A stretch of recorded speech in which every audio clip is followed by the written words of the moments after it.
Dude, you got me cracking. Okay. I'm ready. To fall in love with yourself is the first secret to happiness. Robert Morley. Welcome back, everyone, to Counterculture Podcast 5. Today, we're going to be talking about, the self-love culture, which is really big today. And I know, you probably see Instagram posts, Anthony, all the time on it. I know everyone does. All the time. But I just want to, before we jump in, I just want to really hear your thoughts on, the self-love culture, Yeah, I think it's pretty funny, honestly. These posts that we see, let's just, for example, I'm sure you guys see posts like this all the time. But, for example, like this one right here from Sarcastic Chicks. It's not my job to be likable. It's my job to be myself. The right people will gravitate. I'm me, myself. I'm just the best. I'm just the greatest in the world. And, if people don't like that, that's their problem. And the people that do acknowledge that I'm the greatest thing that's really just ever walked the earth and that the earth is graced by my presence, the people that acknowledge that will find me. And the people that don't acknowledge that, they can forget it. Oh, I'm not going to be their friend. I think these are great. That may be as stupid as your son wearing sunglasses inside. Yeah, me and Derek. Do you guys like me and Derek's outfits for today? We decided to dress up. We wanted it to kind of be a Halloween special. Oh, he's taking them off. He took off the sunglasses. I just want to do it for the intro, okay? Jeez. He's embarrassed. No, I just want to do it for the intro, all right? He's embarrassed. I'm not wearing a Cookie Monster suit, though, so. Hey, dude, I'll rep this out. Yeah, I wish I had one. Every Cookie Monster fan out there, hit me up. Because, we could throw a bash sometime. Yeah, these are our Halloween costumes, unintentionally. We really just thought it would be funny to wear something different, but...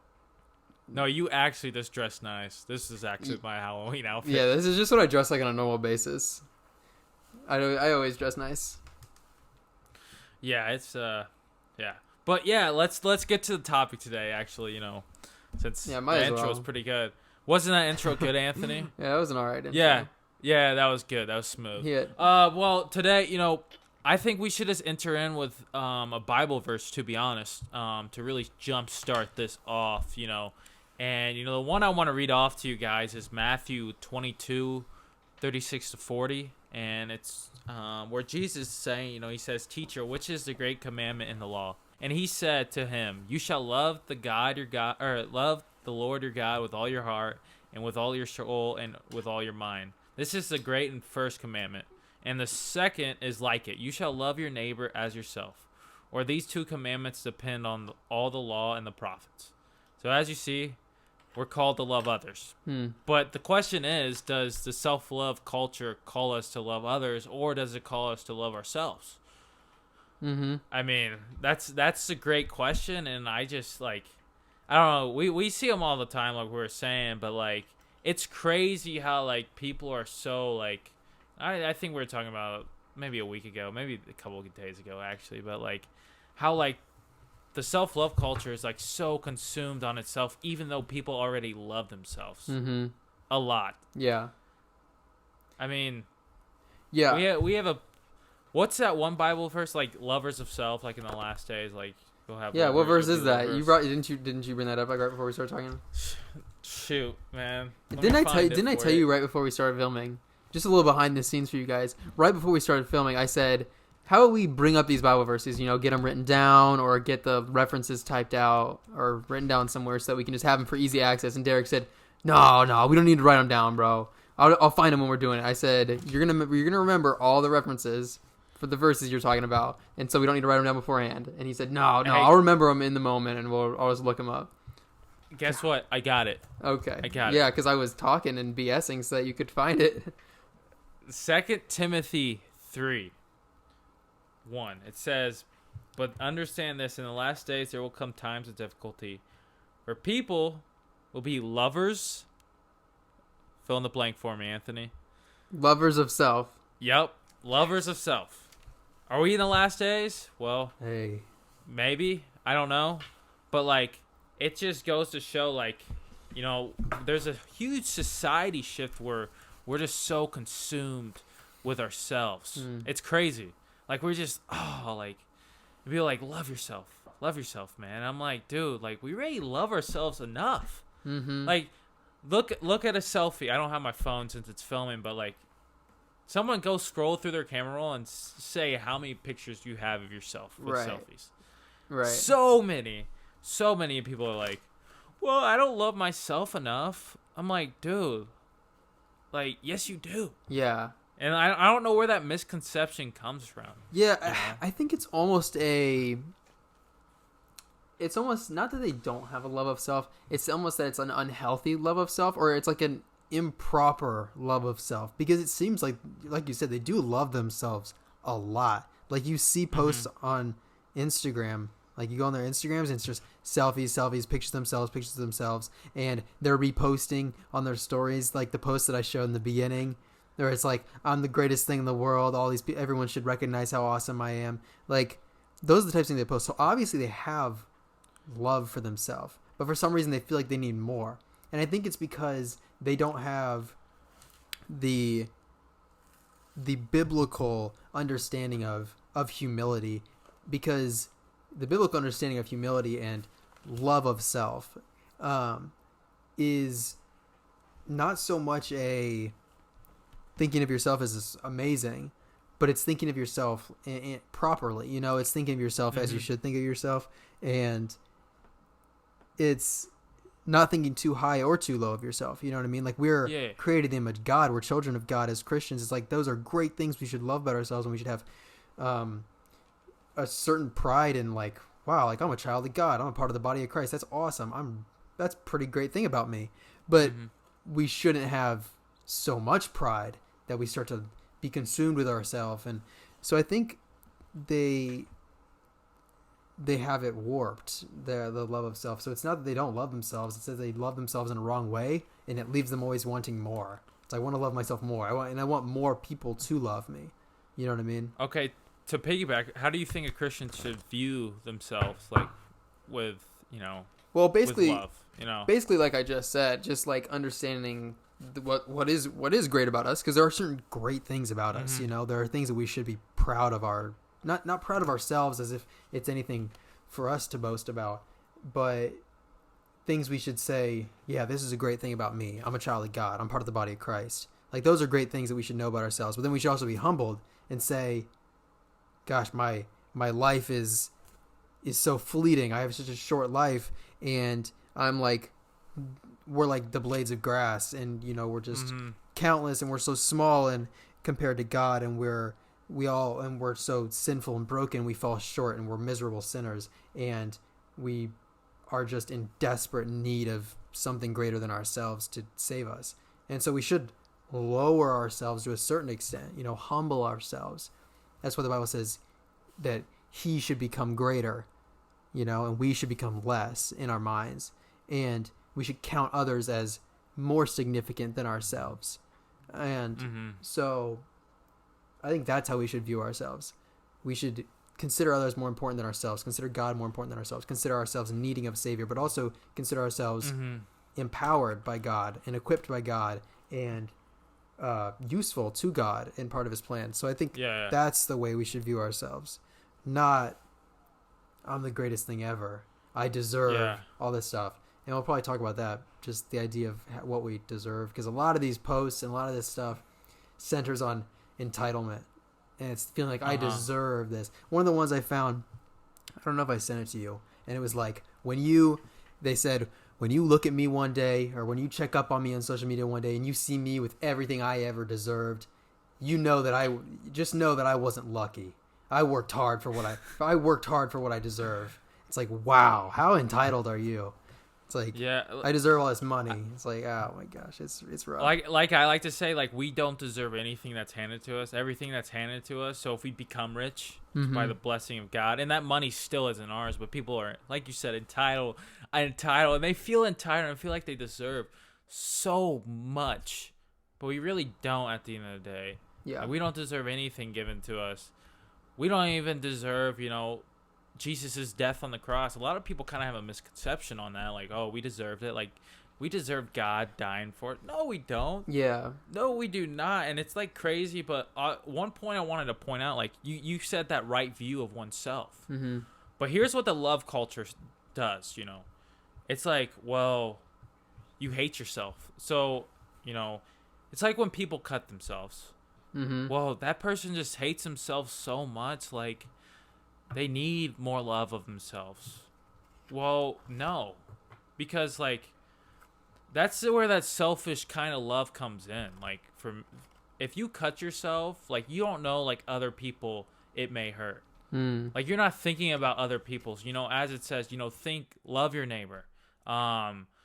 Think about others. I'll do one another or in honor, like in Romans, 5 says. But like it's like suicide victims, not to get too graphic, but like they're like, well, these are the lowest of the low. They don't have any love for themselves.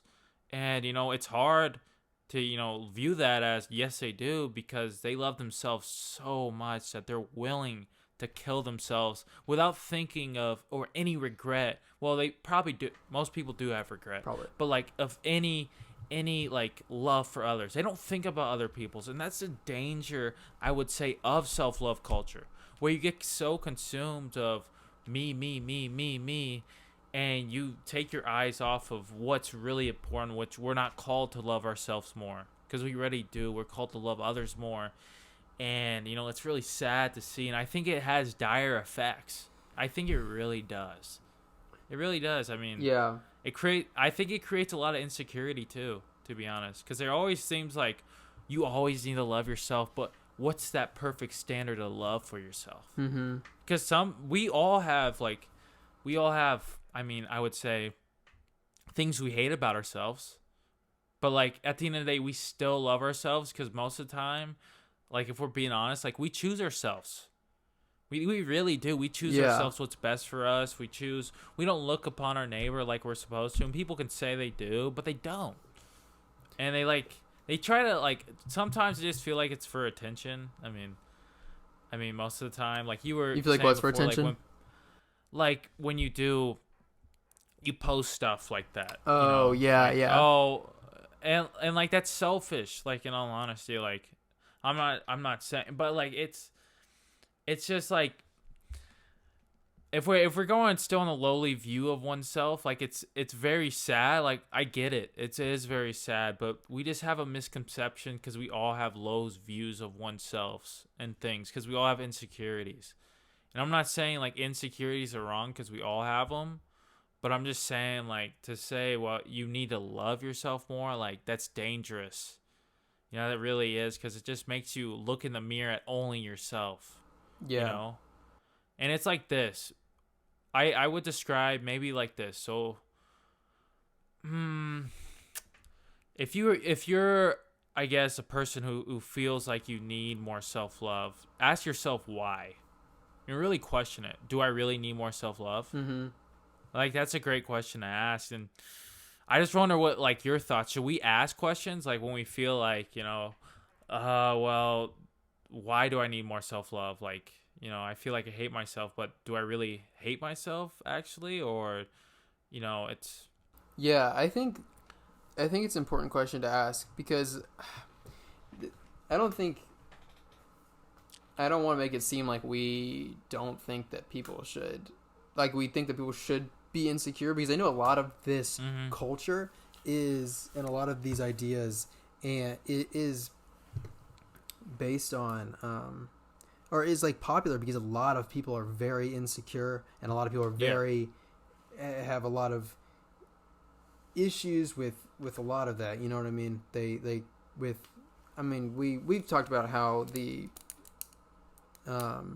state of mental health in people our age. Actually, me and Ben were just talking about this the other day, how kids you see like kids like 8-9 years old are like reporting like depression and suicidal thoughts and stuff like that, and it's horrible, and it's just insane. Especially in the age of where we are all so interconnected by the internet and social media, I mean, we can see everyone else in the world basically, and it causes us to compare ourselves and be insecure, and I think everybody deals with that. And so I think that's what a lot of this culture has kind of been a reaction to, is people trying to fight back against that, which I think is super noble. I mean, I think it's a noble... I think we should... I think all that is very bad, and it should be we should do something about it. But I think, answering your question, I think it's important to ask, why do I feel like I need this more self-love? Because there is a point where it becomes too much. I mean, like the post that we're talking about and that we'll look at, like, it becomes so much. You love yourself more than other people, and it becomes a selfish thing. And it becomes like, I'm more important than these other people. Like, I'm better than these people. These people are lucky to have me in their life. These people are, I deserve good friends. Like, I deserve for everyone to like me. If people don't like me, then they're the problem and not me. That's where it gets to be too much. And so I think the whole idea of, you know, fighting against your unhealthy insecurities and things like that is a really good thing. But I think people need to keep themselves in check a lot so that they don't get too far into that, to where it becomes, not only am I not going to be insecure, but I'm going to think that I'm fantastic. I'm going to think I'm just the best thing in the world. And I think there's a limit, and I think a lot of people just do way too much. And I think you can tell by the way people act and post and interact with other people. It's pretty obvious who's taking it too far. But yeah, I think you're on it when you say that people need to ask the question of, okay, do I really struggle with self-love, or am I just kind of have a endless need to be loved, and thus I feel like I need more self-love and more love of others? Yeah. I mean, I think one big thing, like, that we need to really ask in, like, the self-love culture is, like, where is love found? You know?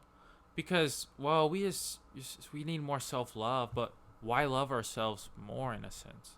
Like, why, where is that love, like, coming from? It's like with the self-worth, like, it all interconnects, but, like, where is my worth coming from? You know, a lot of people are, like, piggyback, you know, for being honest, they're not Christian. But even Christians are like, whoa, you know, where's my worth coming from? You know, they post all this, well, self-worth and all that. And it's like, it's just the phrasing of it, I would say, is really bad. Self. Like, just self. It's like selfish, you know? Yeah. That's what I kind of view it as. And it's like, the question we really need to ask is, like, people demand, they want to be loved more. They really do. Like, people need, and I would say there has been times when people have been withhold love, and it's sad to see. Like, you know, I hate it. You know, people grow up in households where they may be grown up with, you know, parents who don't really love them. They don't show that love. They don't show the affection. But, like, the things that, like, Christians have is, like, we have God who's loved us so much, you know. As you know, for God so loved the world so much that he sent his only begotten son to, you know, die for everyone. And, like, that's where true love comes from. Yeah. Like, that's where the what we call it, where it, like, I guess if it's like a fountain that we drink from. Like, right. That's where, and it's never ending. But, like, for self-love, we say, well, we need to love ourselves more. But how do we do that? They never answer that question. How do we do that? You know, how do we love ourselves more? It's just like, oh, you deserve so much. You deserve so much. And it creates in that mind, like, that's selfish, like selfishness. It really does. It really does. And, like, God's love isn't selfish because, like I said, it's like we don't deserve that love. We really don't. And he gives us to us freely, you know? And it's sad, you know, to really see. But even some Christians struggle. Like, I see some Christians post all the time about self-love and all that. I'm, like, saying to myself, like...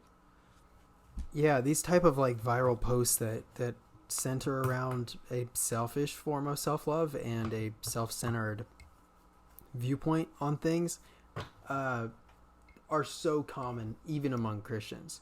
And and it's really awful. And I think what we're talking about today, or at least what caused us to talk about this, is us seeing all these different posts. Unfortunately, I think it targets girls a lot more than it targets guys. I mean, you think about it, like we don't really see guys posting this type of stuff. We see girls posting, like, all the time. And I think guys have their own versions of this, and, like, their own things that their own I guess what would be the word, their own ways that they get led into this stuff.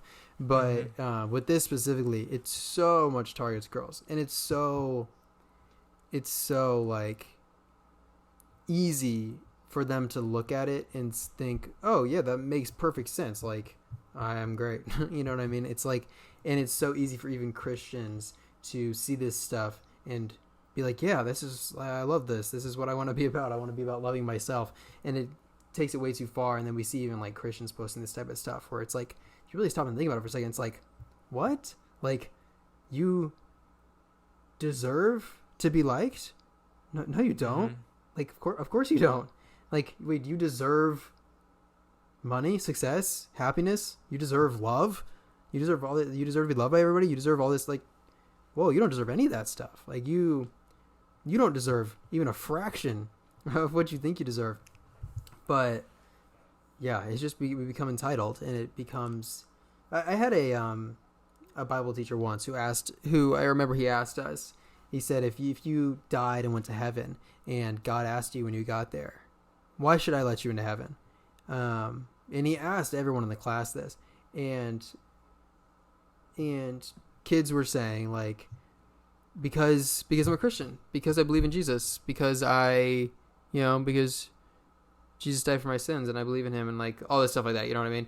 And he was like, no, the correct answer would be, you shouldn't, honestly, God. Like, yeah. Honestly, in all fairness, you shouldn't. Which I thought was really good, because then everyone was kind of like, oh my gosh, and but I think it was really good. Like, we don't deserve any of this stuff. You know what I mean? It's by it's by pure grace that we get what we get, and even our life, the air we breathe is a blessing. And I think that's so much. This is why I think it's kind of it becomes an eternal like hunger for the love and self-love, is because they think that's what makes them thankful. They're like, yeah, I'm just so, like, I just work so hard, and so I work so hard, and I put in the work, and I made the sacrifices, and I got all this great stuff, and I'm just so thankful. Yeah. I'm thankful to myself for working so hard to get all this for me. But I think that leaves you unsatisfied every time, because you're always going to want more. I mean, that's why these same people are the ones that are always posting this stuff. Yeah. Like, if they truly were completely just satisfied and just chill with their life and everything, all the blessings they have, they wouldn't feel the need to post about it 24/7. You know what I mean? And post about, yeah, guys, I'm on the come up, man. I work so hard, and I get all this money, and I'm just really working on. I'm just becoming my best self, and I'm just like no one who actually is confident and satisfied in themselves and their lives and what they've been blessed with feels the need to post about it 24/7. And yeah. But if we humble ourselves and look at what we don't deserve, I should say, in the proper way, which is that we don't deserve all this stuff. We don't deserve all the blessings and successes and great things that we get in life. We don't even deserve life itself. That like, it just seems like common sense. That makes us so much more thankful. If we don't deserve anything at all, like even to wake up in the morning, we don't deserve anything at all, then everything, even the simple thing as waking up in the morning, becomes a blessing. If we don't deserve anything, then everything becomes a blessing, because everything is extra to what we deserve. Yeah. Like, if you just walk past somebody and you just walk past somebody on the street and you're just like, hey, by the way, thank you for not punching me in the face just now when you walked past me. That'd be weird, because like, the kind of like, duh, like, why would he punch you in the face? Like, that's just common sense fairness. He's not going to punch you in the face. We're not thankful for what we think we deserve. That's why we wouldn't thank some random stranger for not like killing us, because we think, yeah, I deserve you not to kill me. But we're thankful for the things that are extra. We're thankful for the person that goes out of the way to do something for us that they didn't have to do. And so when we view everything as extra, when we view everything in life as a blessing from God, then we're just constantly thankful, and we're just constantly at peace, and we're just like, well, everything in my life is a blessing. It's great. It's just, let me ask you a better way to look at things. Yeah. Yeah. Let me ask you something. So I think some of those quotes you sent me, but like, what dire effects does that have on like relationships, like couple relationships? Yeah. How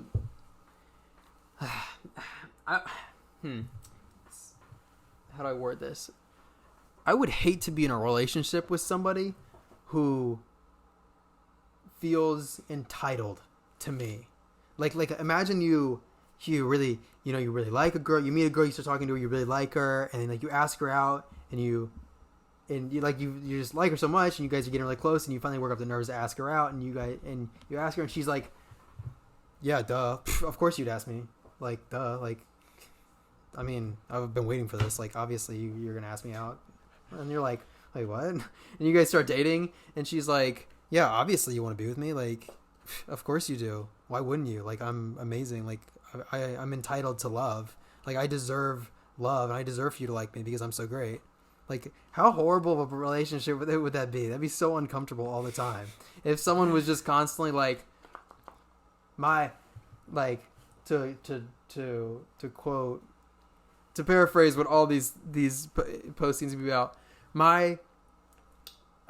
what would they say? They'd say like, my energy and my, just who I am just attracts the best people and just attracts the right people into my life. And so the people that are in my life, they're the ones that know how great I am and appreciate how awesome I am. Like, I would hate to be in that person's life. Like, I would genuinely hate to be that person's friend. Like, if they just think like, oh, you think I'm your friend because you're like the most amazing. Like, no. Like, most of my friends, like, if they ask me, I'll be like, if they honestly ask me, like, do you think I have, like, what do you think?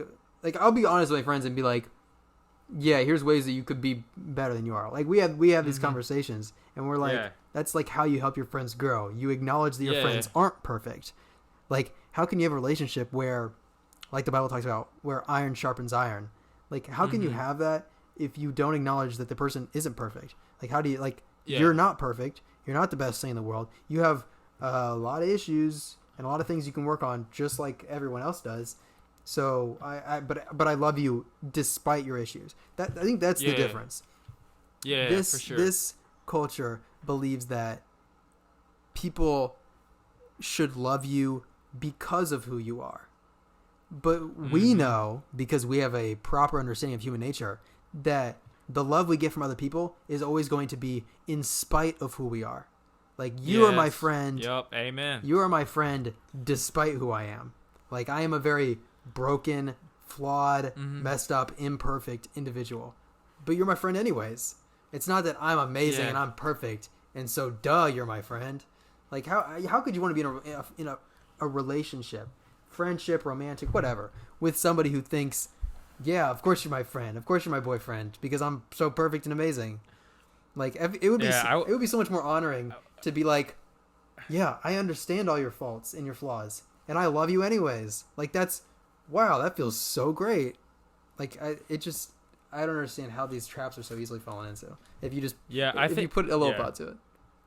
I think two other things to add to that. So one is, like, with the self-love culture, like, if you have a flaw, like, if you're dating someone and they just, like, spot this flaw out of you, and they're gonna be like, well, I deserve better. Now, I'm not saying, like, abusing someone, but I'm saying, like, minute, like, really small flaw of you, like, and they'll be like, whoa, you don't deserve me because of that, and they'll be like, I deserve better. Yeah, I deserve so much. Who do you deserve then? Yeah, like, who do you deserve? Like, who do you deserve? Like, come on. And they're like, I deserve better. And then another thing is, when you break up, self-love, like, oh, I had to love myself so much that I, broke up and ended the relationship because I loved myself more. I'm like, yeah, and people would justify treating you bad by saying it was self-love. Like there's all these posts, and I really wish we need to start, like, saving these posts that we see on Instagram, because we see them all the time. We've been forgetting to save them, even though we knew we were going to talk about this. But they'll be like, never apologize for doing something for your own mental health, or never apologize for putting your self-care first. So it's like, no matter how bad you treat somebody, I mean, treat somebody like absolute crap. I mean, talk bad about them, be mean to them, completely cut them out of your life for no reason, with no explanation. Really just treat them as bad as you want, as long as it's protecting. That's what they always say. That's the phrase. It's protecting your peace.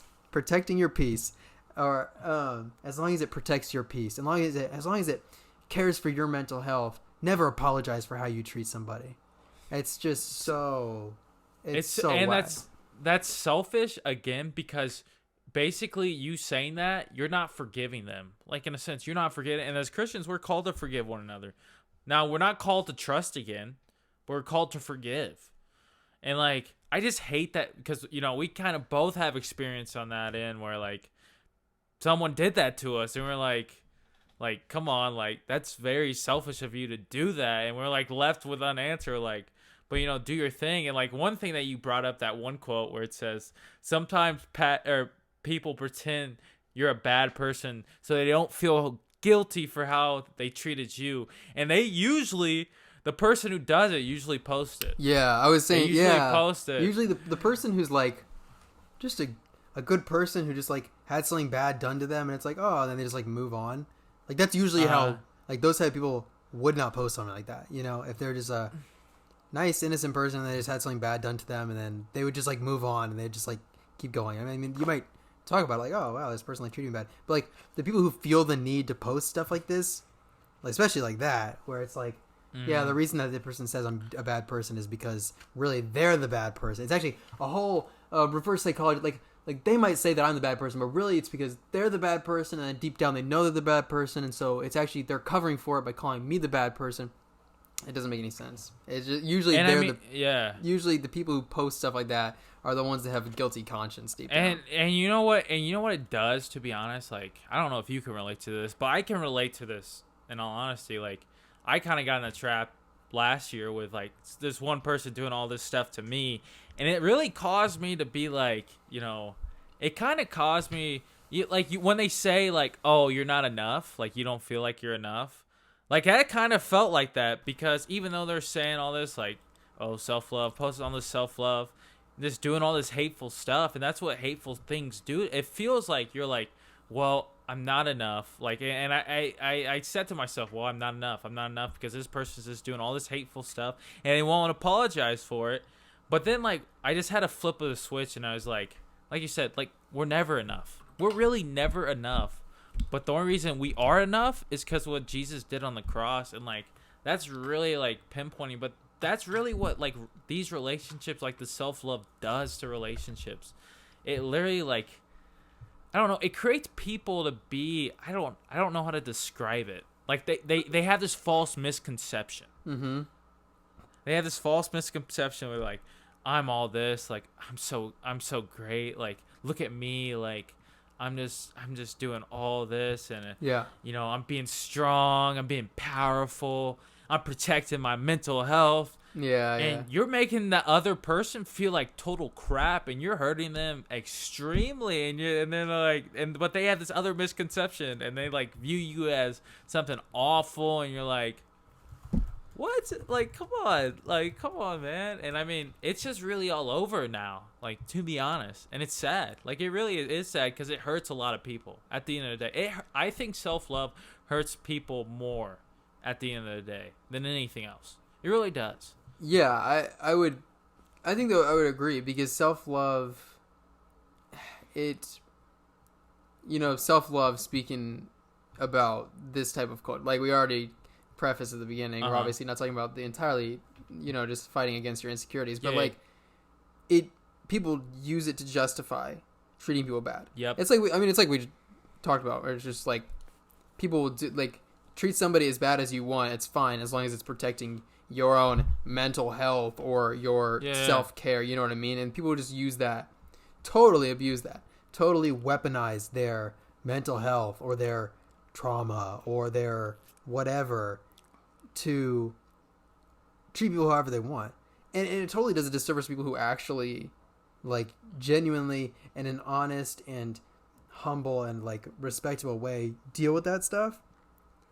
It totally does a disservice to them, because then you have you out here that's like, oh yeah, I have mental health stuff too, and in order to protect my mental health, I need to treat people like crap. Yeah. Like, that totally does a disservice to people who actually struggle with mental health and still work hard to treat people good. Yes. And it's like this verse right here. It's like the Philippians verse you brought up earlier. Mm-hmm. Do nothing from selfish ambition or conceit, but in humility count others more significant than yourself. Let each of you look not only to his own interests, but also to the interests of others. Like, not to count others like even as equal to you, but in humility count others more significant than yourself.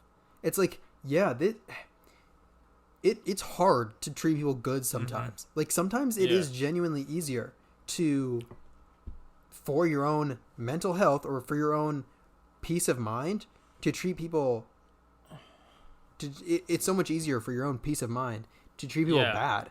Like it's so easy and like relaxing just to like be able to treat people bad. It's like sometimes it takes a lot out of you to treat people good. It's like when you have to.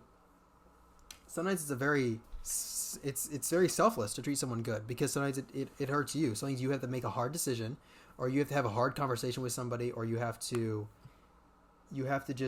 sacrifice something to better somebody else. And in that sense, you're saying what I want is less important than what I want to give you. I want to sacrifice my time, my emotional energy, my money to do all this stuff for you. I mean, that's just human relationships. I sacrifice money, like even as simple as like I buy you dinner. I'm sacrificing something of myself to do you, and then all the way up to me and you need to have a hard conversation about something, and I don't want to have the conversation, and it might be easier for me just to stop being friends with you completely instead of talking through it. It would be easier for me. It would certainly be more peaceful. It would certainly take a lot less out of me.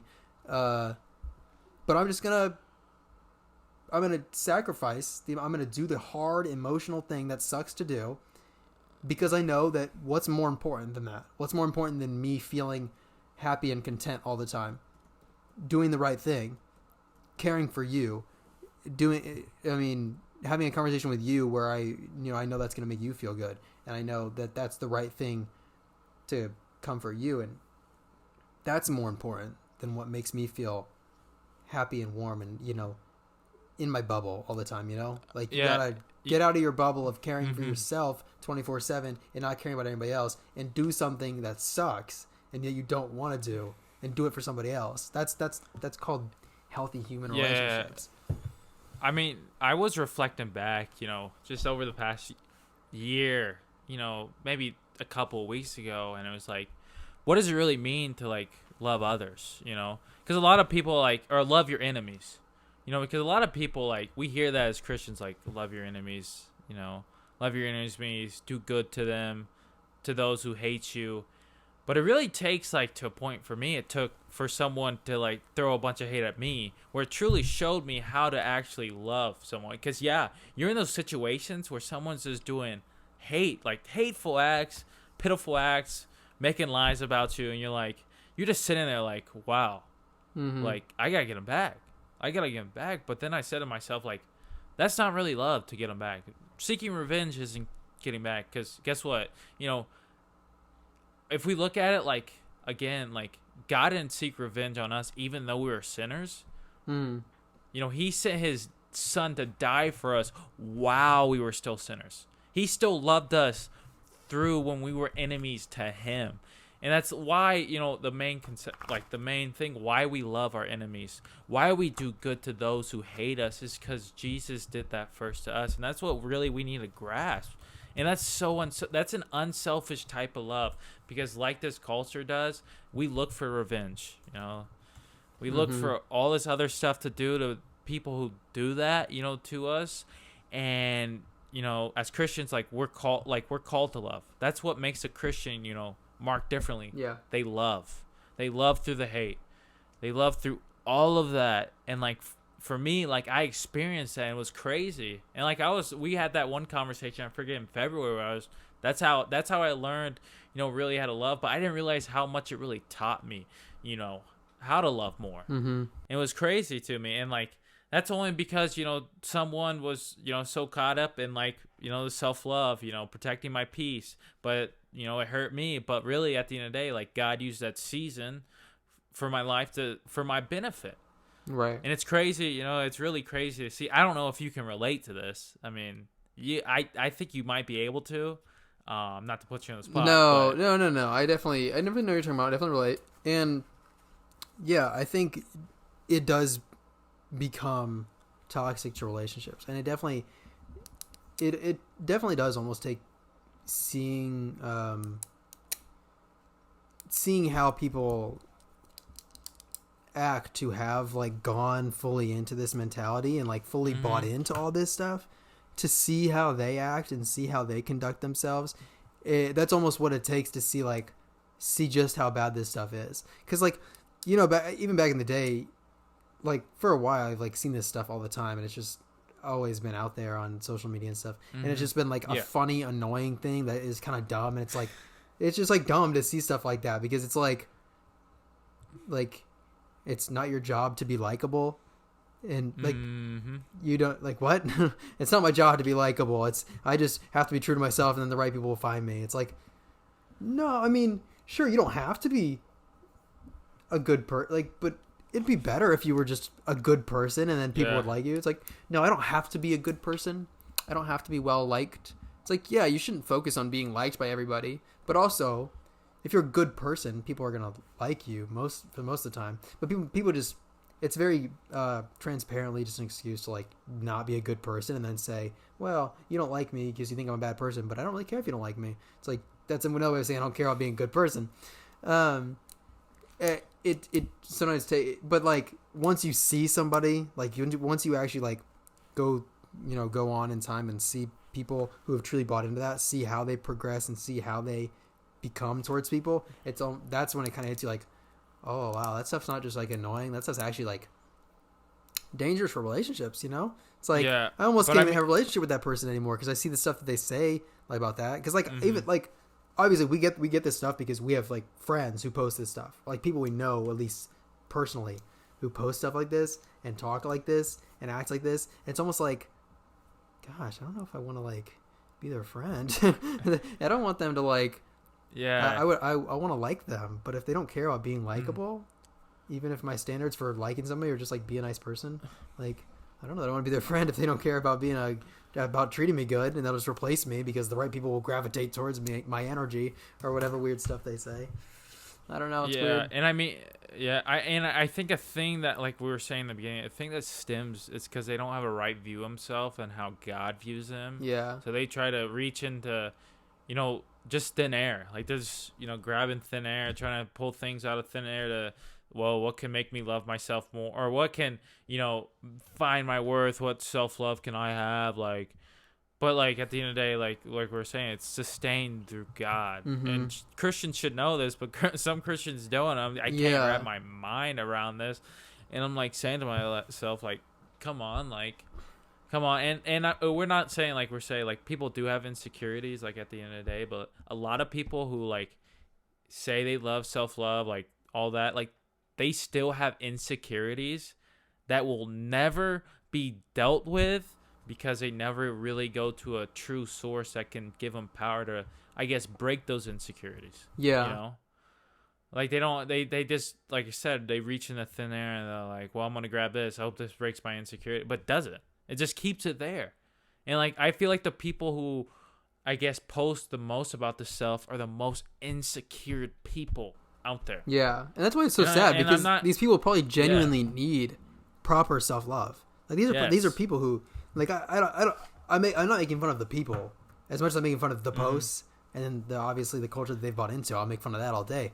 But the people that post this stuff and like really get into all that are probably people who, at least at one point in their lives, when they first started reading this stuff and like, found themselves nodding along with it, like, yeah, I like this stuff, are probably people who, at least at that point, but probably still to some degree, actually need healthy self-love. Like they probably do have insecurities, just like we all do, but they probably have, I guess maybe more so, but and that's why it's so sad, because these are genuinely vulnerable people who, I mean, teenagers, high school age people, so vulnerable emotionally with their insecurities and all this stuff like that, 100%, and just at a most vulnerable time, they've found this BS that has been cranked out by Satan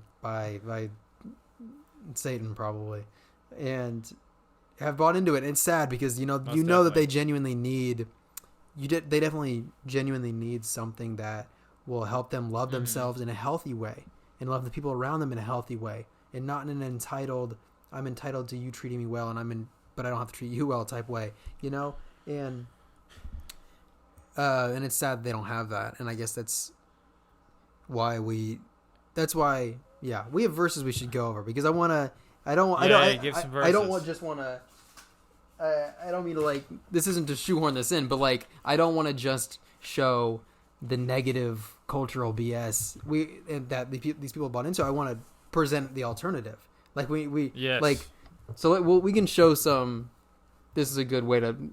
We can show some of these posts that we found that we thought were pretty funny. Some of the funnier ones we found, and then we can show some. What does the Bible say contrarily? Because what the Bible, I find what the Bible has to say just so much more reassuring. I don't know. It just is so much better. Like this one. What if the big love of your life was you? What if your life, what if all the loving energy you had in your life wasn't directed at selflessly, self-sacrificially loving another person or God? What if it was just about you? What if your whole life, what if it was just all about loving you? Like, but then what does the Bible say? The Bible says, no greater love does a man have than to lay down his life for a friend. The Bible, what does the Bible say about God's love?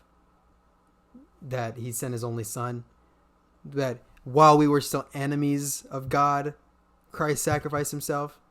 That Christ sacrificed himself. He took the whole sins of the world upon himself to sacrifice for somebody else. Even God, who is the one person in all of creation that deserves love, that it is right that they should be loved and honored and praised.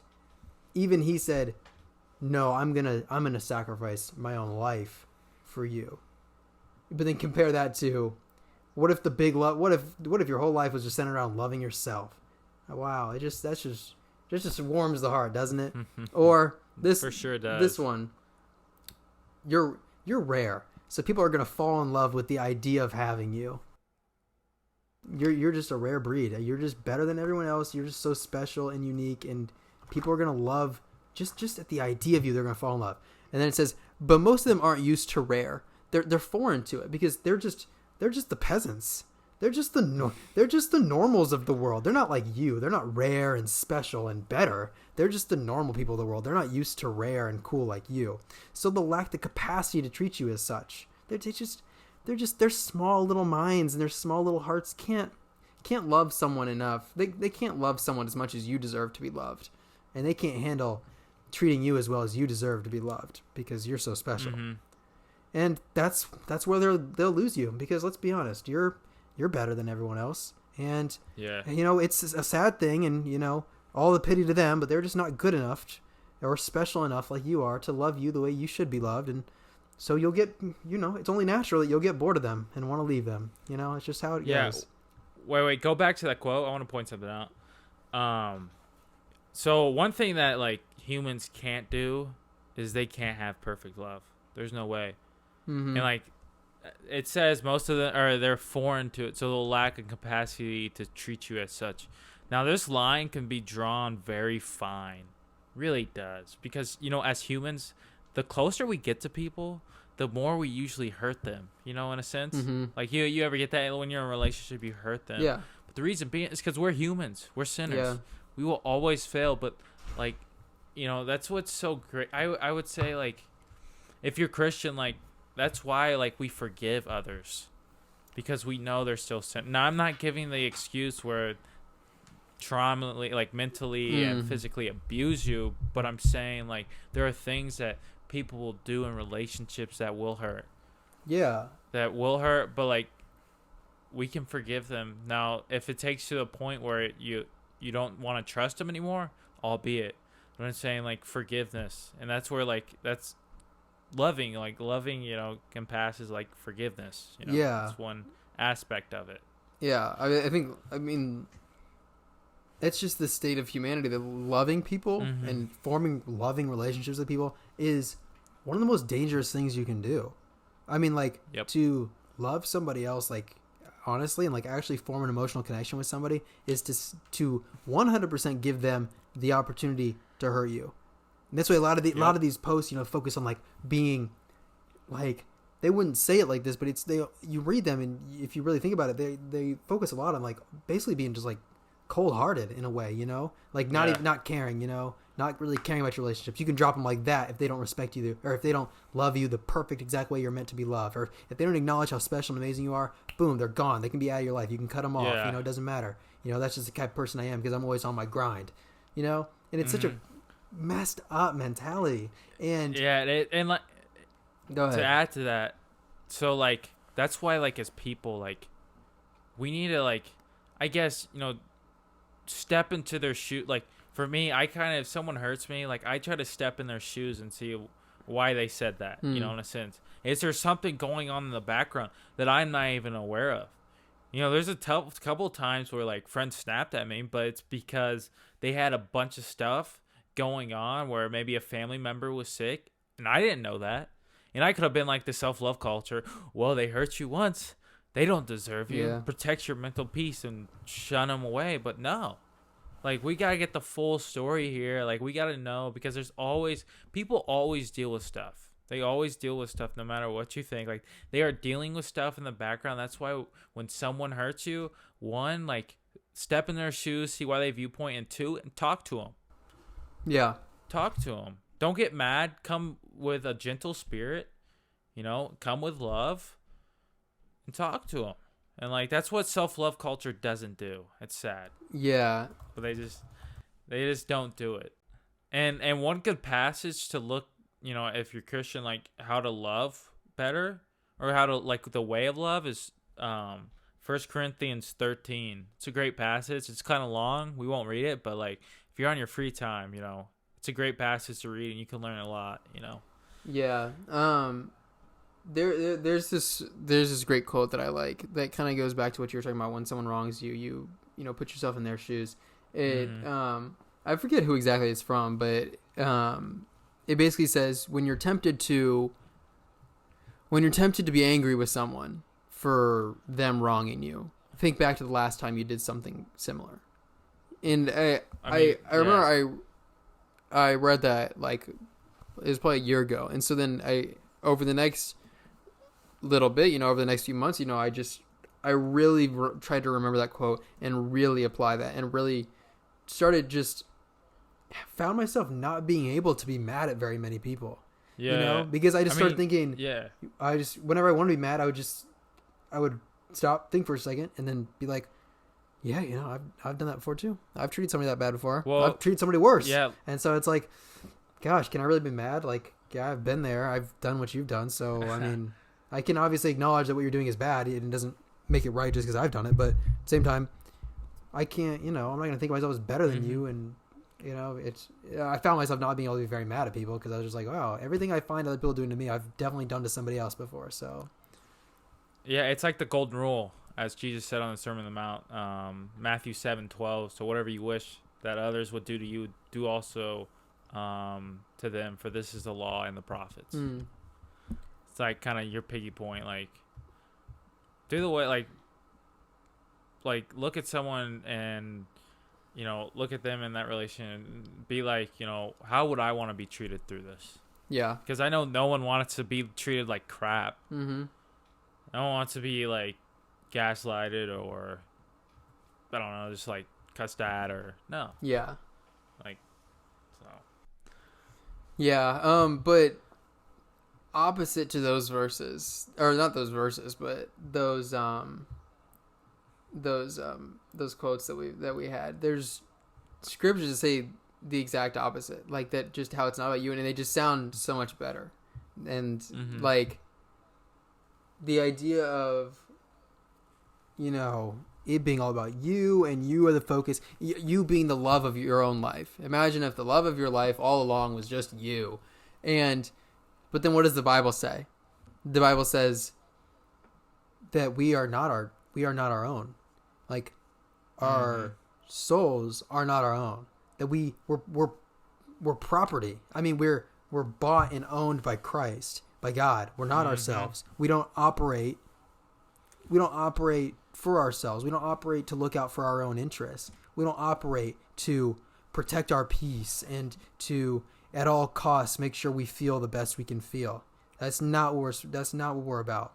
And I think a lot of Christians have fallen into thinking like that, but that's not what we're about. We are 100% slaves to God and His will and and lucky for us, we have a God that is love, and a God that is all the amazing things. So we can comfortably say, yeah, I'm 100% at the disposal of God. I'm 100. Hey, He owns me. My body is a living sacrifice. Present your bodies as living sacrifice, holy and acceptable to God. Like, even my very physical body is only meant to do the will of God. My soul belongs to God, bought with a price by the blood of Christ. And so what we're about in the world is Him. We're not about ourselves. We're not about protecting ourselves and looking out for ourselves. We're about Him. And we're about, even when people treat you bad, not saying, whatever, I can just cut them off, I'm better than them. They don't acknowledge how great I am. It's not about that. We're supposed to say, oh, that person's as messed up as I am, and I see just how messed up they are now. And in them, because they've done this to me, in them, I see just how messed up I am. I already knew that we were both messed up, but now they're treating me so bad, and I'm thinking to myself, yeah, I treat people that bad too. I'm just as messed up, and it's a mirror. And isn't that just, though, like, in those hard situations where, most of the self-love comes from relationships, like people being here in relationships, but isn't it such a perfect opportunity to show people's Christ love? Yeah. And like it's such a perfect opportunity. A lot of people miss it because they look only to themselves. Yeah. And they it's just about me. No, like, this is a perfect time. Even like if you do get hurt, this is a perfect time, because most people don't think, well, you're just gonna forgive them for the outlandish crime they did. Right. Like to you, that's how you feel, but you forgive them. You show, why did they forgive? Why did they forgive me for that? Like, no one will forgive. There must be something. And like, that's the perfect opportunity to spread the gospel. Like, as you were saying, like, relationships take risk. And at the end of the day, if you're not willing to take those risks to get hurt, then you're really not willing to take the risk of proclaiming and spreading the gospel to other people and showing Christ, His love, His great love for them. The love that He showed us as sinners, Right. Like we were saying, like, while He still died on the cross, like, showing that same love to other people. And that's what, like we were saying, the self-love culture doesn't. And it like I said, it hurts more than it fixes. The only love that can fix someone, and perfect love that can make someone have this right view of themselves, is only Christ's love. No other love can do it. No relationships, no amount of money, no nothing. Not even loving yourself more. Mm-hmm. It's only Christ's love. And that's like people have to view, and have to, turn their eyes upon, instead of viewing like just the self-love of the culture, trying to become more consumed with yourself. Because like we're saying, we're already consumed with ourselves enough. We really are. We're supposed to deny ourselves, and like, exactly, look to Christ instead. Yeah. And I think that gets to the verse that we can finish on with our verse of the day, because that's basically exactly what these great verses are about. Verse of the day. I can't decide between these two verses which one should be the verse of the episode. So we'll do both. Okay, I can't decide. They're both so great. But Galatians 2:20 says, "I have been crucified with Christ. It is no longer I who live, but Christ who lives in me. In the life I now live in the flesh, I live by faith in the Son of God, who loved me and gave Himself for me." It's exactly what we were just talking about. We live our very physical beings, soul, mind, body, none of it's our own. And we live 100% according to the will of God. And it's all about Him and nothing about us. And that's exactly what 2 Corinthians 5:15 says as well. "And He died for all, that those who live should live no longer for themselves, but for Him who died for them and rose again." It's all about Him. It's nothing about us. Humble yourselves, people. And we'll see you next time. Booyah! That was episode 5 of Counterculture Podcast. I hope you guys enjoyed. Hope you guys had a great Halloween. As you can see, Cookie Monster for life, baby. But yeah, if you guys ever have any topics, please put them in the comment section below or DM our Instagram account. Also, don't forget to please like and subscribe and share this video. We'll see you next time on episode 6 of Counterculture Podcast. Deuces!